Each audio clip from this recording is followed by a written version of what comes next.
bonjour. Levez-vous pour débuter la célébration.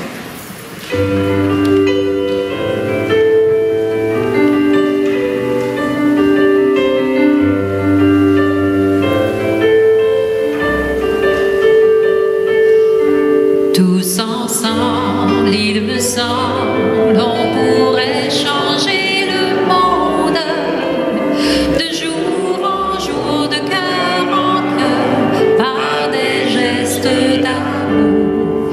Tous ensemble, il me semble, on pourrait changer le monde en changeant tout d'abord son cœur.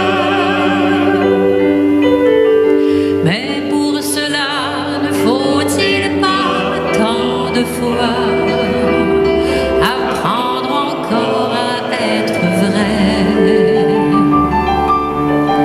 apprendre à se connaître, être avant de paraître, s'aimer soi-même comme on est, garder les pieds sur terre et fuir l'imaginaire d'être un modèle bien trop parfait. Tous ensemble, il me semble, on pourrait changer le monde de jour en jour, de cœur en cœur, par des gestes d'amour. Tous ensemble, il me semble, on pourrait changer le monde en changeant tout d'abord son cœur. Nous sommes rassemblés au nom du Père et du Fils et du Saint-Esprit. Le Seigneur soit avec vous. Bonjour. Bienvenue à cette célébration. Bienvenue à ceux qui prient avec nous via Internet aussi. Il y en a des gens qui nous accompagnent ou qui sont avec nous au sous-sol aussi. On est rendu le troisième fin de semaine de l'Avent. Et vous savez, traditionnellement, la troisième fin de semaine de l'Avent, c'est ce qu'on appelle le dimanche de la joie. Et vous remarquerez que dans les lectures qu'on va entendre, on va nous parler de joie. Puis on pourrait se demander, est-ce que la joie puis le bonheur, c'est-tu la même chose? On pourrait aussi se demander, la joie, quand je la perds, qu'est-ce que je fais pour retrouver la joie? Et tantôt, dans l'homélie, si vous êtes sages, on va parler de ça. On va voir comment la joie peut nous rejoindre de différentes façons. Au tout début de cette célébration, je vous invite à vous asseoir.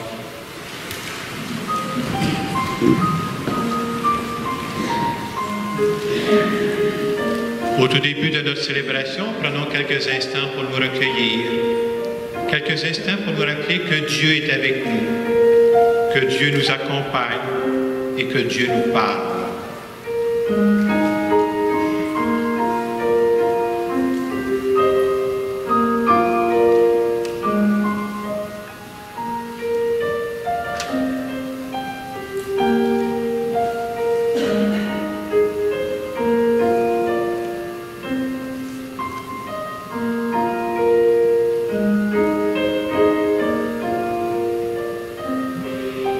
La parole de Dieu d'aujourd'hui va nous demander, est-ce que je crois que Dieu veille sur tous les aspects de ma vie?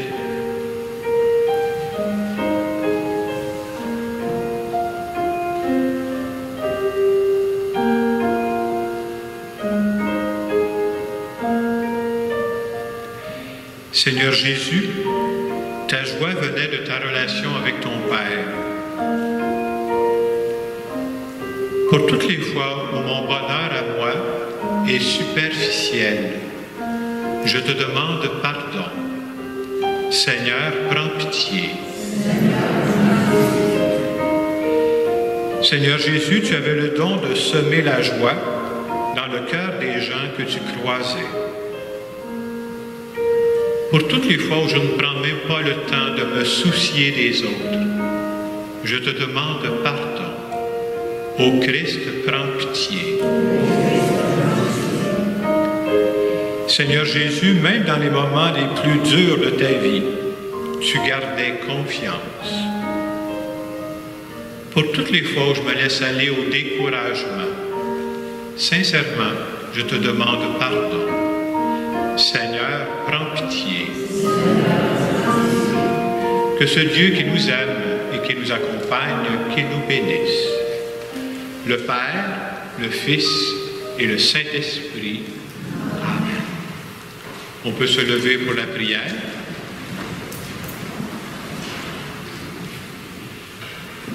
Tu le vois, Seigneur, ton peuple se prépare à célébrer la naissance de ton Fils. Dirige notre joie vers la joie d'un si grand mystère pour que nous fêtions notre salut avec un cœur vraiment nouveau. Par Jésus-Christ, ton Fils, notre Seigneur et notre Dieu, qui vit et règne avec toi dans l'unité du Saint-Esprit, maintenant et pour les siècles des siècles. Amen.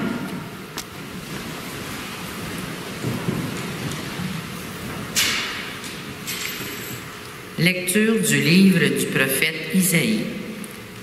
L'Esprit du Seigneur Dieu est sur moi, parce que le Seigneur m'a consacré par l'onction.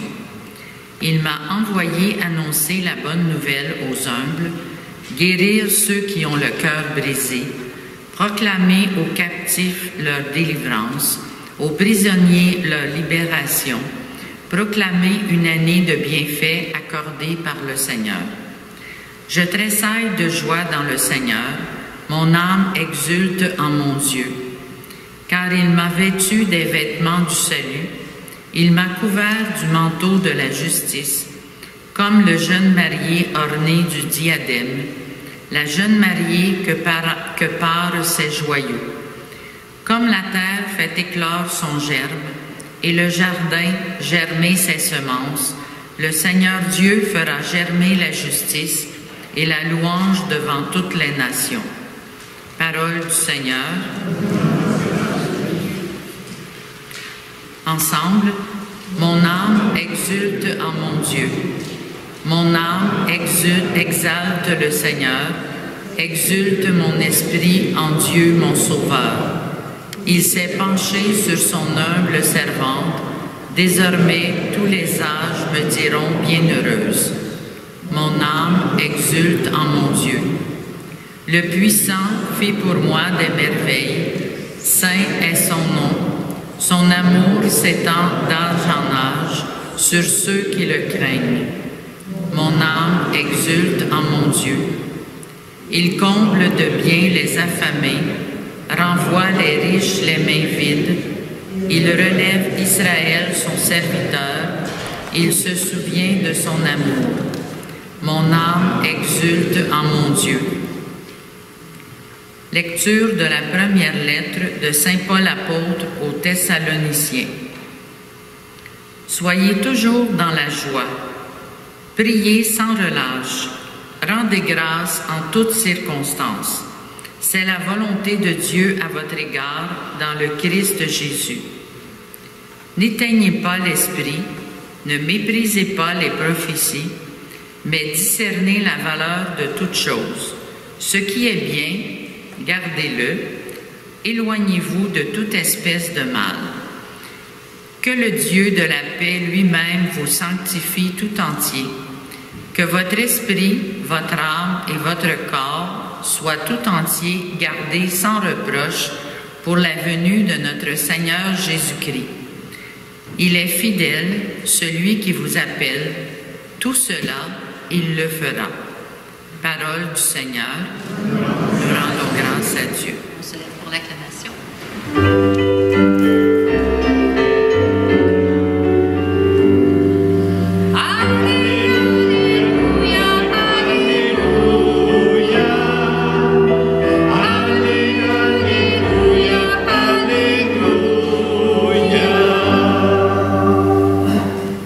L'Esprit du Seigneur est sur moi. Il m'a envoyé porter la bonne nouvelle aux pauvres.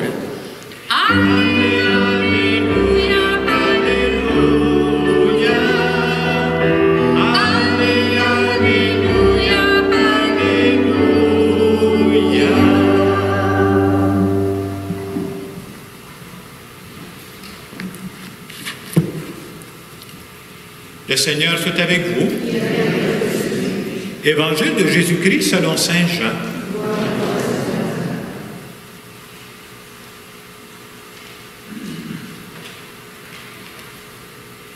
Il y eut un homme envoyé par Dieu.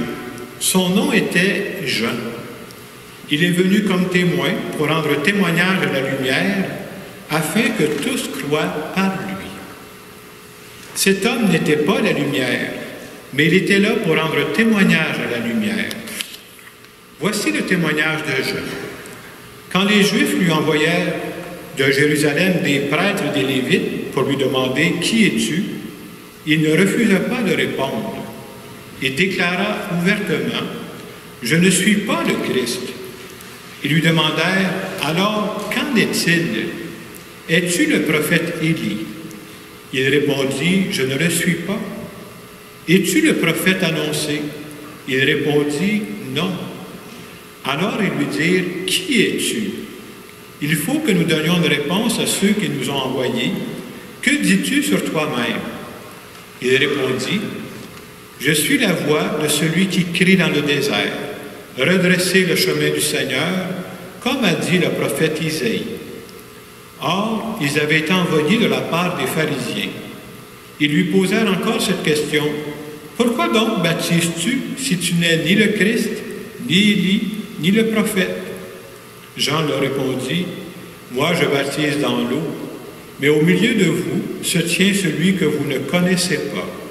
C'est lui qui vient derrière moi, et je ne suis pas digne de délier la courroie de sa sandale. » Cela s'est passé à Béthanie, de l'autre côté du Jourdain, à l'endroit où Jean baptisait. Acclamons la parole de Dieu.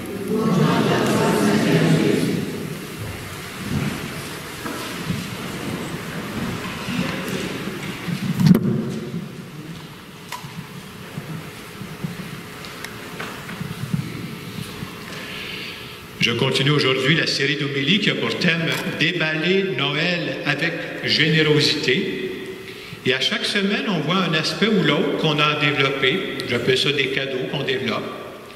La toute première semaine, ce qu'on a vu, c'était le cadeau de la générosité quand on prend soin des chouchous de Dieu. Et ce qu'on s'était dit, c'est quand je prends soin des chouchous de Dieu, des petits, des pauvres, Dieu prend soin de moi. Ça, c'est une expérience qu'on peut faire dans la foi. La semaine après, le cadeau qu'on a vu, c'est le cadeau de la présence. Je dirais qu'il y avait deux dimensions, ce cadeau de la présence. La chance de croire que Dieu est toujours présent avec nous. Puis l'autre dimension, c'est de dire comment j'offre une présence de qualité à mes proches. Ça fait toute la différence du monde. Hein? On peut vivre sur le même toit, ou on peut faire attention l'un à l'autre sur le même toit. C'est très différent. Et la semaine passée, ce qu'on a vu, c'est ce que j'appelle le cadeau de l'espérance. Et l'espérance, on s'est dit, c'est d'être capable de voir la réalité telle qu'elle est. Dire, oui, il y a des parties, c'est pas facile. Il y a des parties, c'est même difficile. Mais je garde l'espérance qu'on va s'en sortir. Je garde l'espérance que Dieu nous accompagne, pas de temps en temps. Je garde l'espérance que Dieu nous accompagne tout le temps. C'est pour ça qu'il n'y a aucune situation qui est bouchée. Et en fin de semaine, dans ce troisième dimanche de l'Avent, le cadeau qui nous est présenté, c'est le cadeau de la joie. Et vous allez voir, on a entendu les lectures, le mot joie revient dans les deux premières lectures presque constamment. Dans la première lecture, c'est Isaïe qui disait « Je tressaille de joie dans le Seigneur ». Et quand on arrive dans la deuxième lecture, qui est écrite par Saint Paul va dire ceci, et ça pose question, hein? Il va dire « Soyez toujours dans la joie. Rendez grâce en toutes circonstances. » Quand on écoute ça, on a le goût de répondre « Oups, voilà, facile à dire, pas facile à faire. Hein? » J'essaie d'imaginer les commentaires que les gens pourraient faire s'ils entendaient ça. Ils diraient hey, « On voit bien que Saint Paul n'a pas vécu en temps de pandémie. Puis là, on voit bien qu'il n'a pas connu la COVID-19. Hein? S'il avait connu la pandémie, pensez-vous qu'il aurait dit ça? » Et la réponse, c'est oui. Oui, il aurait dit ça. Il faut savoir que quand Saint Paul, c'est une lettre qu'il écrit aux Thessaloniciens, quand Saint Paul écrit sa lettre, vous savez ce qu'il est? Il est en prison. Et je ne sais pas si vous savez, mais la prison, À l'époque de Saint-Paul, c'était pas tout à fait un hôtel 5 étoiles, là. C'est pas de même que ça marchait. La vie en prison était extrêmement difficile. Alors, ce que Saint-Paul est en train de connaître quand il écrit la lettre, là, c'est pas mal plus difficile que nous autres, là. Moi, je m'annonce, je prévois que mon souper ce soir va être bien meilleur que le souper qu'il y a eu pas mal quand il écrit sa lettre, puis là. Alors, qu'est-ce que Saint Paul veut nous dire? Bien, ça a l'air un peu exagéré. Soyez toujours dans la joie. Qu'est-ce que Saint Paul veut nous faire comprendre? Saint Paul veut nous faire comprendre que la joie, c'est pas lié seulement aux circonstances qui nous arrivent à l'extérieur de nous. C'est pas ça. Saint Paul veut nous faire comprendre, entre autres, qu'il y a une différence entre la joie puis le bonheur. Des fois, nous autres, on mêle souvent les deux, là. Mais dans la joie chrétienne, c'est très différent du bonheur. Le bonheur, ça dépend de ce qui m'arrive autour de moi. S'il arrive des belles choses, je suis dans le bonheur. Je vous donne un exemple simpliste. Je pensais, vous savez, au mois de janvier, là, le Canadien va recommencer à jouer. Essayez d'imaginer qu'au mois de janvier, le Canadien va recommencer à jouer, puis moi, je m'en vais au mois de janvier au Centre Bell voir le Canadien. Puis en plus, je suis chanceux. Il gagne ce soir-là. Vous comprendrez, puis je vais être avec des amis, je vais être complètement heureux. Ça, c'est le bonheur. Quelques semaines après mon retour du Centre Bell, vous savez ce que je vais recevoir par la poste? Je vais recevoir mon relevé de compte, la caisse de ma carte de crédit. Et quand je vais voir le relevé de compte, le bonheur est fini. Parce que là, je vais voir comment ça m'a coûté, etc. Tout ça pour vous dire, c'est un exemple simpliste pour montrer que le bonheur, c'est temporaire. Le bonheur, est-ce que j'en veux du bonheur? Ben oui, j'en veux du bonheur. C'est bon du bonheur, mais ça ne dure pas. Et Saint Paul veut nous faire comprendre que la joie dont il parle, la joie chrétienne, là, c'est pas lié aux circonstances autour de moi. C'est pas à cause que ça va bien autour de moi que j'ai la joie. La joie, là, Saint Paul dit, c'est à l'intérieur de soi qu'il faut aller chercher ça. Ça s'apprend, c'est pas évident, là. La joie, c'est ça. Cette semaine, j'avais commencé à préparer ça, j'ai acheté un livre. Et le titre du livre, c'est ceci. Je l'ai traduit parce que c'est un livre en anglais. Le titre du livre, c'est « Choisissez la joie, car le bonheur ne suffit pas. » Autrement dit, s'il faut que j'attende, moi, pour que ça aille bien dans ma vie, que je sois joyeux, que tout marche bien autour de moi, m'attendre longtemps, s'il vous plaît. Mais en même temps, dans ce livre-là, il donne la définition de la joie chrétienne. Je vais vous lire ça. Vous allez voir que c'est un moyen défi. Alors, dans le livre que je viens d'acheter, il donne ça comme définition. La joie chrétienne, c'est l'assurance que Dieu est en contrôle de tous les aspects de ma vie. C'est la confiance tranquille que tout se passera bien finalement et le choix de remercier Dieu en toutes choses. Je relis ça parce que c'est quand même quelque chose, hein? La joie chrétienne, c'est l'assurance que Dieu est en contrôle de tous les aspects de ma vie. Dieu, là, il s'intéresse à tous les aspects de ma vie, là. Il s'en occupe. C'est la confiance tranquille que tout se passera bien finalement et le choix de remercier Dieu en toutes choses. Ça, c'est la joie qu'on est appelé à vivre. Est-ce que vous êtes toujours dans la joie, vous autres? Pardon? Est-ce que vous êtes toujours dans la joie, vous autres? Non. Hein? Je ne pense pas. Moi non plus. Je ne suis pas toujours dans la joie. C'est un défi qui nous est présenté. Mais la vraie question, c'est de dire, quand on perd la joie, qu'est-ce qu'on peut faire pour retrouver la joie? Et la joie, c'est à l'intérieur de nous.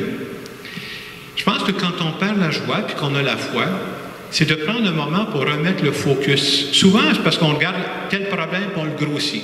Quand je veux retrouver la joie, c'est de me rappeler que c'est vrai que Dieu veille, pas sur un aspect, Dieu veille sur tous les aspects de ma vie.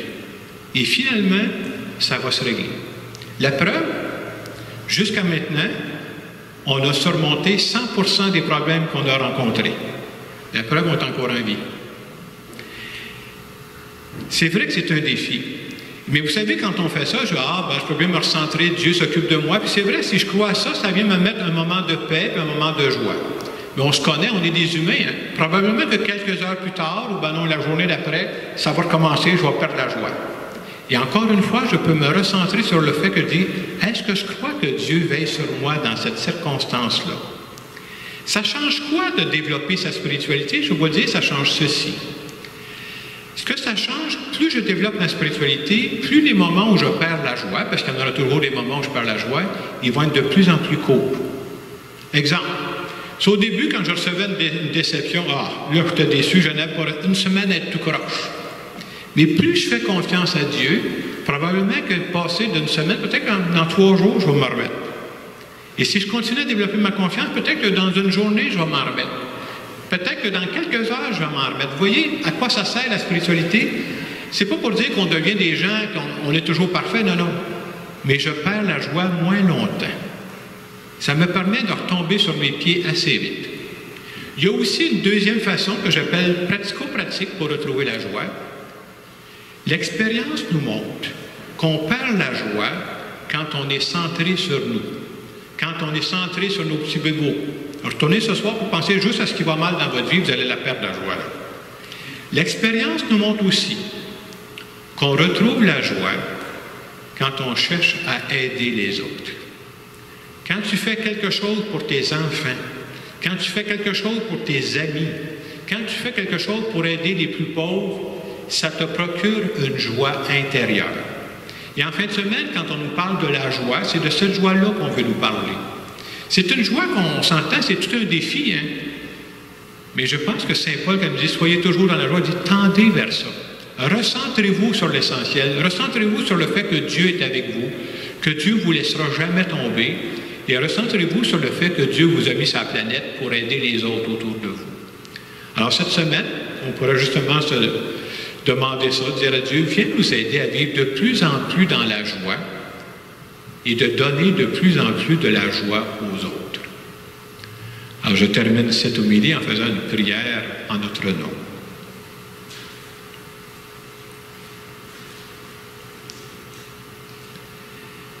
Seigneur, je crois, mais augmente ma foi. Fais que je ne doute jamais que tu t'occupes pas d'un aspect, mais de tous les aspects de ma vie. Tout ce qui m'arrive t'intéresse. Viens m'aider aussi à partager ma joie avec les autres. Viens m'aider à développer le souci d'aider les autres. Ça va m'aider à retrouver la joie. Et je te dis merci à l'avance pour tous les moments de joie que tu me donnes. Amen. Je vous invite pendant ces quelques secondes de silence à penser, est-ce qu'il y a un aspect de votre vie, de notre vie, que tu dis, ah, présentement, cet aspect-là, là, il m'empêche de goûter à la joie. Je vous invite à le présenter à Dieu et de dire, Seigneur, même dans cet aspect-là de ma vie qui me dérange, tu t'occupes de cet aspect-là. Tu veilles sur moi dans cet aspect précis de ma vie.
Nous voulons dire ensemble que nous croyons que notre joie ne vient pas des événements extérieurs, elle vient de ce que Dieu nous fait vivre à l'intérieur de nous. Je crois en Dieu, le Père puissant, Créateur du ciel et de la terre, et en Jésus-Christ, son Fils unique, notre Seigneur, qui a été conçu du Saint-Esprit, est né de la Vierge Marie, a souffert sous Ponce Pilate, a été crucifié, est mort et a été enseveli, est descendu aux enfers, le 3e jour est ressuscité des morts, est monté aux cieux, est assis à la droite de Dieu le Père Tout-Puissant, d'où il viendra juger les vivants et les morts. Je crois en l'Esprit Saint, à la Sainte Église catholique, à la communion des saints, à la rémission des péchés, à la résurrection de la chair, à la vie éternelle. Amen. Je vous invite à vous asseoir. Je vais maintenant présenter à notre nom à tous des intentions de prière à Dieu. Seigneur, nous voulons te présenter toutes les personnes qui vivent avec déception le fait que leur opération est présentement retardée.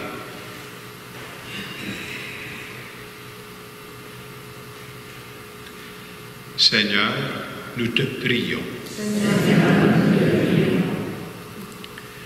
Nous voulons te prier, Seigneur, pour toutes les personnes qui ont la responsabilité de préparer la vaccination qui s'en vient.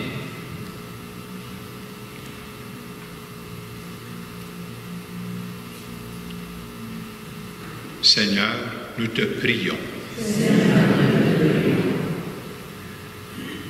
Nous voulons prier pour nos responsables politiques qui ont des décisions importantes à prendre en ce temps de pandémie.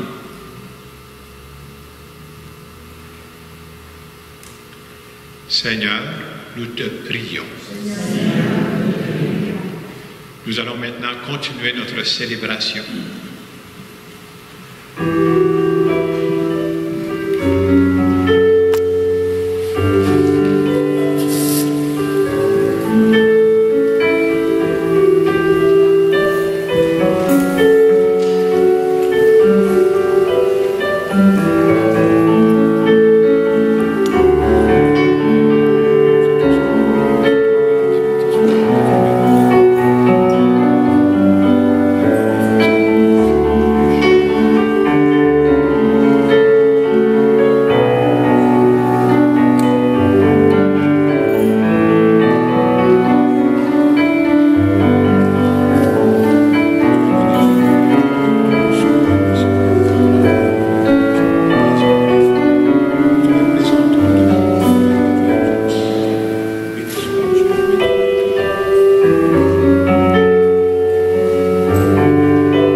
Prions ensemble au moment d'offrir le sacrifice de toute l'Église.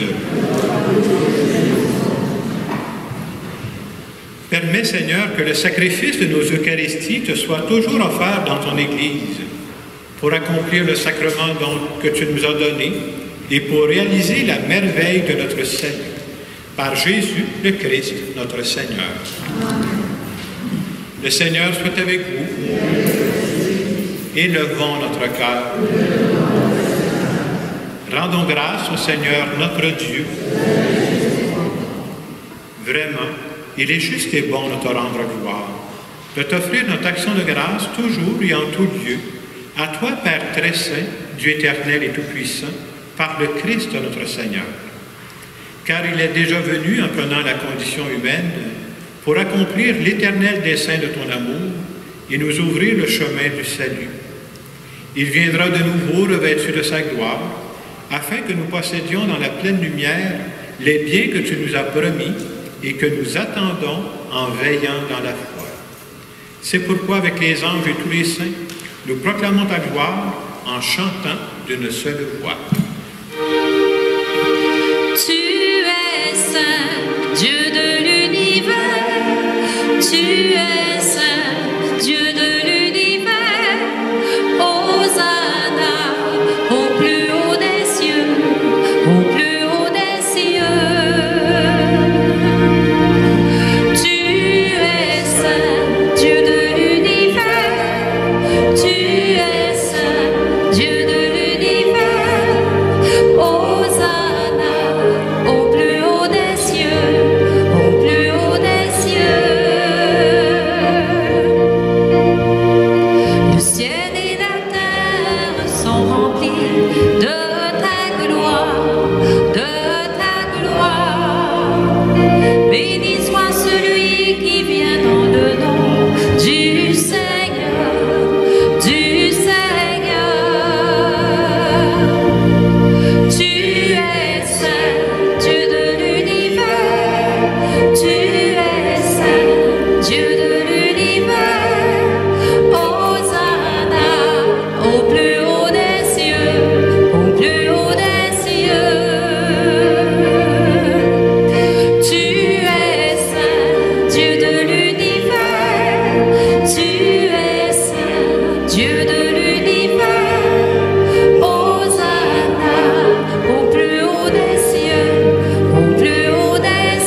Et toute la création proclame ta louange, car c'est toi qui donnes la vie. C'est toi qui sanctifies toutes choses par ton Fils Jésus-Christ notre Seigneur, avec la puissance de l'Esprit Saint. Et tu ne cesses de rassembler ton peuple, afin qu'il te présente partout dans le monde une offrande pure. C'est pourquoi nous voici rassemblés devant toi. Et dans la communion de toute l'Église, en ce premier jour de la semaine, nous célébrons le jour où le Christ est ressuscité d'entre les morts.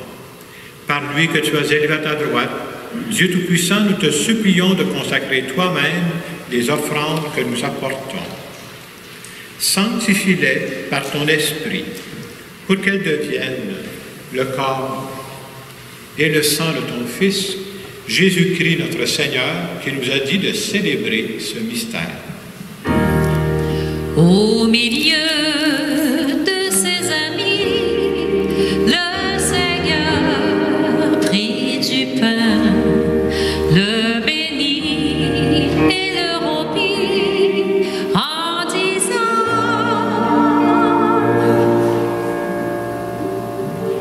Prenez et mangez-en tous.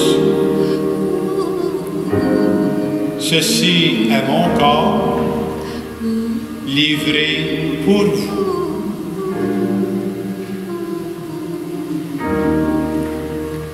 À la fin de ce repas, le Seigneur prit du vin, rendant grâce, il le bénit en disant: Prenez et buvez-en tous, car ceci est la coupe de mon sang, le sang de l'alliance nouvelle et éternelle, qui sera versé pour vous et pour la multitude en rémission des péchés. Vous ferez cela en mémoire de moi. Proclamons notre foi en Jésus vivant. Il est mort sur une croix librement et il est ressuscité pour nous rassembler dans la joie de son prochain retour. En faisant mémoire de ton Fils, de sa passion qui nous sauve, de sa glorieuse résurrection et de son ascension dans le ciel, alors que nous attendons son dernier avènement, nous présentons cette offrande vivante et sainte pour te rendre grâce. Regarde, Seigneur, le sacrifice de ton Église et daigne reconnaître celui de ton Fils qui nous a rétablis dans ton alliance. Quand nous serons nourris de son corps et de son sang et remplis de l'Esprit Saint, accorde-nous d'être un seul corps et un seul esprit dans le Christ. Que l'Esprit Saint fasse de nous une éternelle offrande à ta gloire, pour que nous obtenions un jour les biens du monde à venir, auprès de la Vierge Marie, la bienheureuse Mère de Dieu, Saint Joseph, son époux, avec les apôtres, les martyrs, Sainte Eugénie, et tous les saints qui ne cessent d'intercéder pour nous. Et maintenant, nous te supplions, Seigneur, par le sacrifice qui nous réconcilie avec toi, étends au monde entier le salut et la paix. Affermis la foi et la charité de ton Église au long de son chemin sur la terre. Veille sur ton serviteur, le pape François, notre évêque Christian, l'ensemble des évêques, les prêtres, les diacres et tout le peuple des rachetés. Écoute les prières de ta famille assemblée devant toi et ramène à toi, Père très aimant, tous tes enfants dispersés. Pour nos sœurs et nos frères défunts, pour les hommes et les femmes qui ont quitté ce monde et dont tu connais la droiture, nous te prions. Nous prions aujourd'hui en particulier aux intentions de François Michaud, de Georges Mayotte et de Lucienne Palardi. Reçois tous nos défunts dans ton royaume, où nous espérons être comblés de ta gloire, tous ensemble et pour l'éternité, par le Christ notre Seigneur, par qui tu donnes au monde toute grâce et tout bien. Par lui, avec lui et en lui, À toi, Dieu le Père puissant, dans l'unité du Saint-Esprit, tout honneur et toute gloire pour les siècles et des siècles. Amen. La parole de Dieu d'aujourd'hui nous rappelle que si on veut goûter à la joie qui ne dépend pas juste de ce qui se passe à l'extérieur, il faut se rappeler que Dieu veille sur nous dans toutes les dimensions. Je trouve que Dieu, c'est un peu l'image de ceux qui ont des enfants. Si vous êtes un père de famille et une mère de famille, est-ce que la santé de ton gars ou ta fille, ça t'intéresse? Ben oui, ça m'intéresse. Son travail, ça t'intéresse-tu? Ben oui, ça m'intéresse. Ses finances, ça t'intéresse-tu? Ben oui, ça m'intéresse. Il n'y a rien de ce qui arrive à mon gars ou à ma fille qui ne m'intéresse pas. C'est la même chose pour Dieu. Et Dieu veille sur nous. C'est pour ça qu'on peut vivre une joie profonde. Notre Père, qui es aux cieux, que ton nom soit sanctifié, que ton règne vienne, que ta volonté soit faite sur la terre comme au ciel. Donne-nous aujourd'hui notre pain de ce jour. Pardonne-nous nos offenses, comme nous pardonnons aussi à ceux qui nous ont offensés. Et ne nous laisse pas entrer en tentation, mais délivre-nous du mal. Délivre-nous de tout mal, Seigneur, et donne la paix à notre temps. Par ta miséricorde, libère-nous du péché. Rassure-nous devant les épreuves. En cette vie, nous espérons le bonheur que tu promets et l'avènement de Jésus-Christ, notre Sauveur.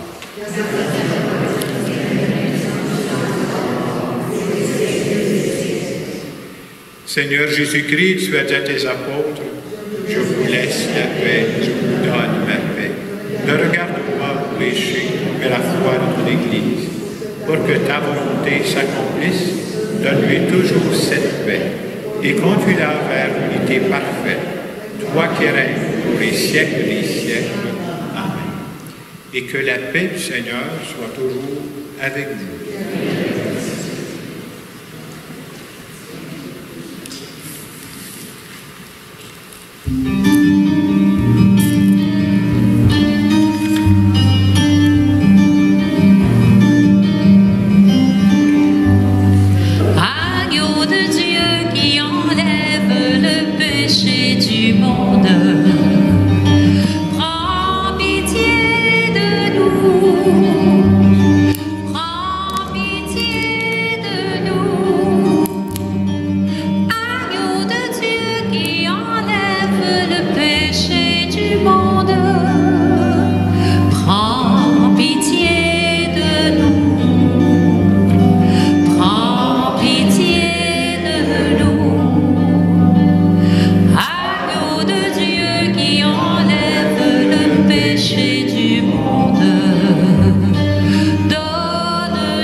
Heureuse les invités au repas du Seigneur.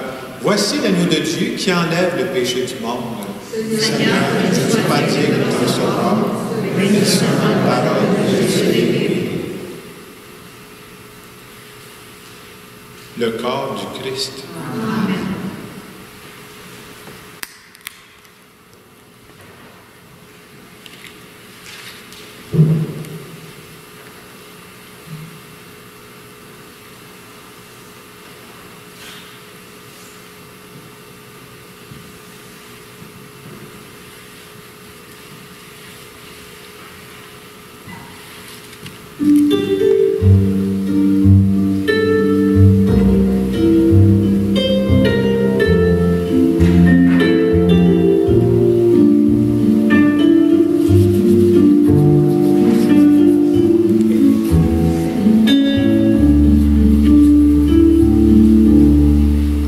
J'ai tout remis entre tes mains, ce qui m'inquiète, ce qui me gêne, ce qui m'angoisse et qui me peine, et le souci du lendemain.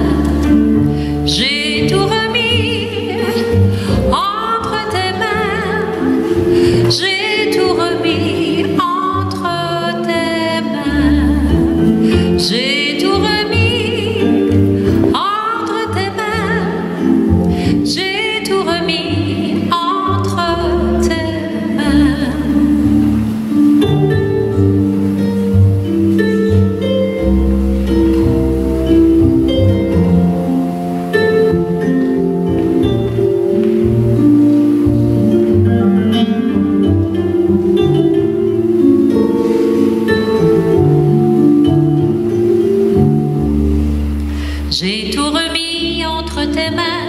le lourd souci traîné naguère. Ce que je pleure ou que j'espère et le pourquoi de mon destin. J'ai tout remis entre tes mains. J'ai tout remis entre tes mains. J'ai tout remis entre tes mains. J'ai tout remis entre tes mains.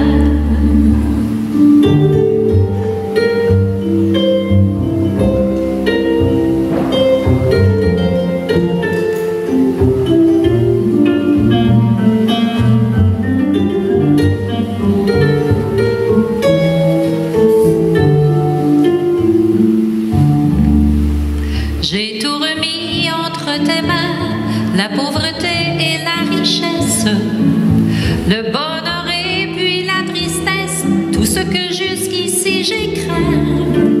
J'ai tout remis entre tes mains. J'ai tout remis entre tes mains. J'ai tout remis entre tes mains. J'ai tout remis entre tes mains.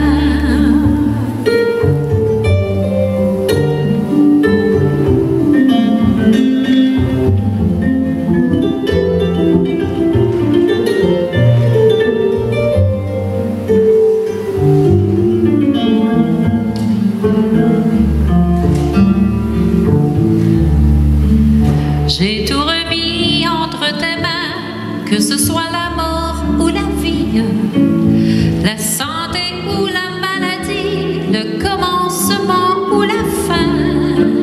Car tout est bien entre tes mains. Car tout est bien entre tes mains.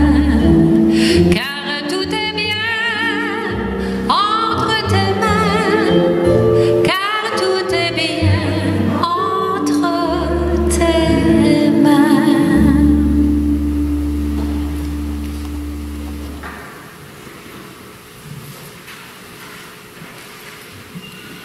Merci à Manon et à François de nous avoir accompagnés. Merci beaucoup.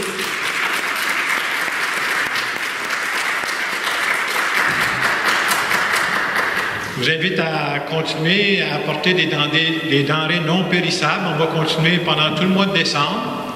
Et même si ce ne sera pas donné nécessairement pour les paniers de Noël de cette année, moi je pense qu'en janvier, février, il y aura encore des gens qui seront dans le besoin. Alors on va continuer à partager avec les familles les plus pauvres. Alors, on va continuer aussi comme on l'a fait cette fin de semaine. Vous savez qu'à l'avenir, toutes les fins de semaine, on pourra assister à la messe au sous-sol. Alors au sous-sol, ils ont les écrans, ils ont le son aussi. Puis il y a des gens qui vont les rencontrer pour donner la communion. Dans le feuillet paroissial, on a mis l'horaire des célébrations de Noël et des sacrements du pardon. Il y a des gens qui me demandaient, est-ce qu'il y a des billets de réservation pour Noël? La réponse est qu'il n'y a pas de billets de réservation. Ça va être les premiers arrivés. On pourra prendre, c'est ça, 25 personnes dans l'église et 25 personnes dans le sous-sol. Même chose pour le sacrement du pardon. Il y aura des gens dans l'église et dans le sous-sol. Et quand il viendra le moment de donner l'absolution, je descendrai dans le sous-sol rencontrer les gens qui seront là pour le sacrement du pardon. Une dernière demande que je vais vous faire, c'est dans le feuillet paroissial. On a des tricoteuses qui travaillent pour l'organisme Mission Soutien de notre Église vivante. Alors, s'il y a des gens qui ont de la laine à donner, ils sont en train de fabriquer des tuques puis des mitaines qu'on donne à des organismes comme Grand Galop pour aider dans les familles pauvres présentement. Alors, s'il y en a qui ont de la laine, vous pouvez apporter ça dans nos secrétariats, on va acheminer ça au bon endroit. Je vous invite à vous lever pour une dernière prière.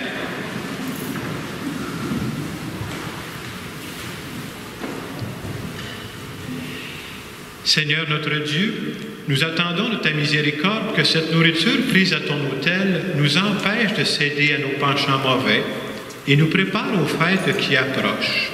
Par Jésus le Christ, notre Seigneur. Prenons quelques instants pour nous recueillir. Par ta parole, Seigneur, tu nous rappelles en fin de semaine que tu ne veux pas qu'on se contente juste des petits bonheurs quand tout va bien à l'extérieur.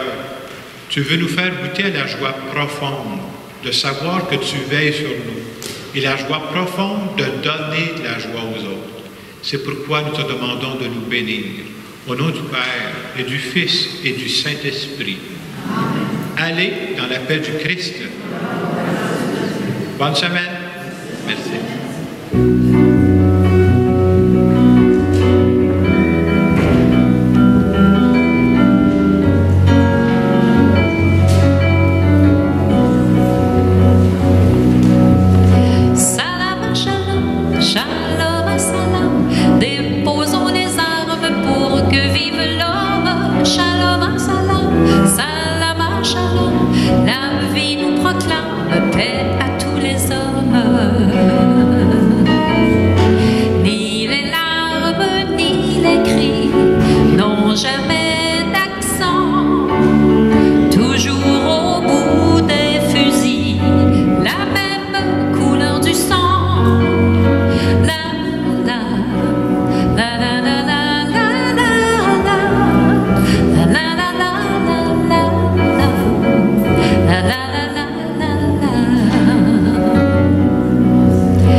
Déposons les armes pour que vive l'homme. Salam, shalom, shalom, salam. La vie nous proclame paix à